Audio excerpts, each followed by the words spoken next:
And welcome back to the Steve Malzberg Show, hour number 3, ladies and gentlemen. And, you know, just when you thought you've had enough of Obamacare and the fiasco and it couldn't get any worse and the lies couldn't get any deeper and the incompetence couldn't get any more incompetent, for lack of a better term, here comes Jillian Melchior.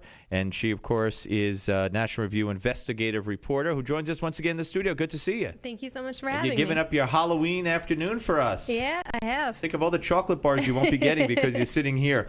Not that I've had a chocolate bar, by the way, crew. I know I haven't given any out either, but chocolate bar would go a long way right now. Anyway, so you wrote a great piece about the red flags concerning the operations of a company known as Serco, a British-based company. The North American division got one of the largest contracts to work on the Obamacare insurance exchanges. Explain what their contract is for them to do, and what you found out. Yeah, so this is a company that's been given a contract worth more than $1 billion to handle paper applications for the Obamacare insurance exchange. So this is separate from the website? Separate from the website, yeah, okay. And actually more important now that the website isn't doing well, they're going to be getting higher traffic. However, what I discovered is this company has red flags pretty much everywhere you look. So in Great Britain, they're being investigated right now for potentially overbilling the British government. It's them and another company, and they're saying it could be up to $80 million or more. There's also an investigation going on into whether or not they falsified performance records to make it look like they were doing a better job than they were. They run a detention center for immigrants in Britain, and in the last month, several women have come out saying they were sexually assaulted, sexually coerced at this firm run by Serco, the Obamacare contractor. And I just think that's a lot of red flags.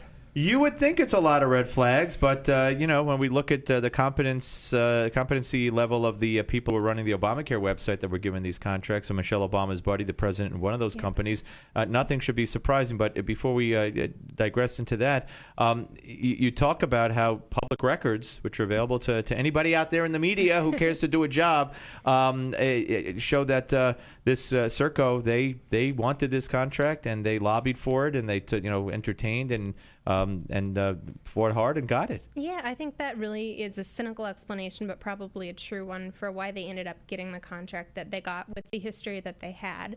And if you look at it, over the last couple years, they've spent more than $1 million on lobbying and political activities. They gave to the Obama campaign.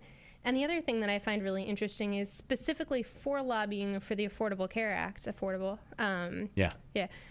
they ended up hiring this guy, and get this, he had been working on Capitol Hill, had participated in working on the health law, left for the private sector, started lobbied for Serco, and within a very short order managed to get himself investigated for insider trading. Wow. That's the guy they have pushing for them for this contract. It's insane. I mean, did you reach out to the administration or whoever the heck is responsible for, because no one's responsible, and of course Obama knew nothing, so it couldn't be him. Even if you had access to him, he wouldn't know what you're talking about, naturally. So who was responsible for this, and have you gotten any explanation from them? I have not gotten much in the way of explanations. I called CMS. In Melchior, and she, of course, is National Review investigative reporter who joins us once again in the studio. Good to in recent history in Britain's detention center.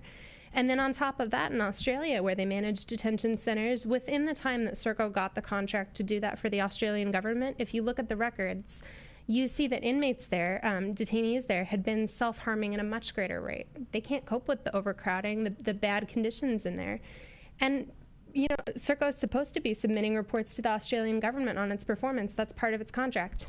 Didn't do it. This is insane. Now, you write at the end that the Obama administration must have known about Serco's checkered history, even as it was being lobbied. I mean, there's got to be some bad case in which the parents of the 6-year-old boy called in asking for medical advice. Serco's phone service said, put him to bed. You don't need to take him to the doctor. Well, the kid had a burst appendix, and he ended up dying.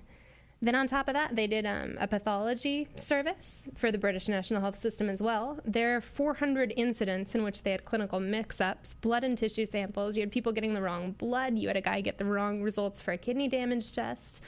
I mean, these aren't small mistakes. No. And then, I guess we should be lucky that they're only the contract was for what it was for.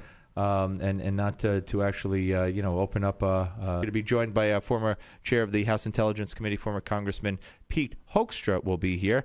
We'll talk a little bit later some World Series. The Red Sox winning the World Series. There were some seats going for $24,000, at least a couple, because it had been over 95 years or so that people hadn't seen a World Series victory clincher in Fenway Park. Babe Ruth was in the outfield last time that happened. Anyway, we're coming back right here on the Steve Malzberg Show. You want to weigh in? 877 Newsmax, 877-639-7629. That's the number right here on the Steve Malzberg Show on Newsmax TV